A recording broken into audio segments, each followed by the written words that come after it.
Madam ನಮಸ್ತೆ. ನಮಸ್ತೆ sir. ನಿಮ್ಮ ಹೆಸರು? Swati sir. Age madam? 32 sir. ಎಲ್ಲಿಂದ ಬಂದಿದ್ದೀರಿ? ಬೊಮ್ಮಸಂದ್ರೆಯಿಂದ ಬಂದಿದ್ದೀವಿ ಸರ್.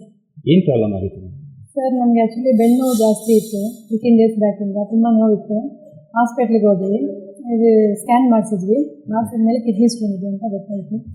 ಎಷ್ಟು MM ಇತ್ತು? ಸರ್ 10.3 mm ಇತ್ತು ಸರ್. ಓಕೆ. ಸೊ ಇದು MCH ಹೇಗೆ ಗೊತ್ತಾಯಿತು? ಮತ್ತು ವಿತೌಟ್ ಸರ್ಜರಿ ಇಲ್ದಿರೋ ಟ್ರೀಟ್ಮೆಂಟ್ ಮಾಡೋದು ಹೇಗೆ ಗೊತ್ತಾಯಿತು? ಸರ್ ಇದು ನಮ್ಮ ಹಸ್ಬೆಂಡ್ ಸರ್ಚ್ ಮಾಡಿದ್ರು. ನಾವು ಸ್ಕ್ಯಾನ್ ಮಾಡಿಸ್ಕೊಂಡ್ಮೇಲೆ ಸ್ಟೋನ್ ಇದೆ ಅಂತ ಗೊತ್ತಾಗಿ ಸರ್ಚ್ ಮಾಡಿದಾಗ MCH ಕಿಡ್ನಿ ಸ್ಟೋನ್ಸ್ ಅಂತ ನೋಡಿದ್ವಿ. ಓಕೆ. ನೋಡಿ ಬಂದ್ವಿ ಸರ್. ಎಷ್ಟೊತ್ತು ಟ್ರೀಟ್ಮೆಂಟ್ ಇತ್ತು ಮತ್ತು ಹೇಗೆ ಅನಿಸ್ತು? ಸರ್ ಒಂದು 45 ಮಿನಿಟ್ಸ್ ಅಷ್ಟೇ ಸರ್. 45 to 1 hour ಒಳಗಡೆ ಟ್ರೀಟ್ಮೆಂಟ್ ಆಗುತ್ತೆ. ಏನು ಪೇನ್ ಇರಲ್ಲ, ನೋವು ಗೊತ್ತಾಗಲ್ಲ. ಸೊ ಟ್ರೀಟ್ಮೆಂಟ್ ಆದಮೇಲೆ ನಿಮಗೆ ಹೇಗೆ ಅನಿಸ್ತಾ ಇದೆ? ಆದಮೇಲೆ ತುಂಬ ಖುಷಿ ಆಗ್ತಾ ಇದೆ ಸರ್. ಓಕೆ.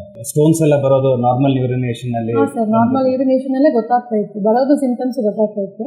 ಸ್ವಲ್ಪ ಕೆಲವೊಮ್ಮೆ ನೋವು ಗೊತ್ತಾಗ್ತಾ ಇತ್ತು ಅಷ್ಟೇ ಹೊರತು ಚೆನ್ನಾಗಿತ್ತು. ಏನು ನೋವಿಲ್ಲ, ಏನಿಲ್ಲ. ಸೊ ಸ್ಟೋನ್ ಬಂದಿರೋದು ನಿಮಗೆ ಗೊತ್ತಾಯ್ತಲ್ಲ, ಫಿಲ್ಟರ್ ಯೂಸ್ ಮಾಡಿ? ಫಿಲ್ಟರ್ ಯೂಸ್ ಮಾಡಿ ನಾವು ಸ್ಟೋರ್ ಮಾಡಿದ್ವಿ. ಓಕೆ. ಎಲ್ಲ ಬಂದಿದೆ, ಹೋಟೆಲ್ ಬಂದ್ಬಿಟ್ಟಿದೆ. ಸೊ ಈಗ ನಾರ್ಮಲ್ ಇದೆ? ಹಾಂ ಸರ್, ನಾರ್ಮಲ್ ಪೇನ್ ಏನೂ ಇಲ್ಲ, ಚೆನ್ನಾಗಿದೆ.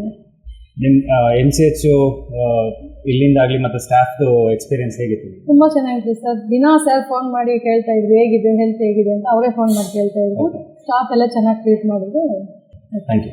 Okay, thank you so much.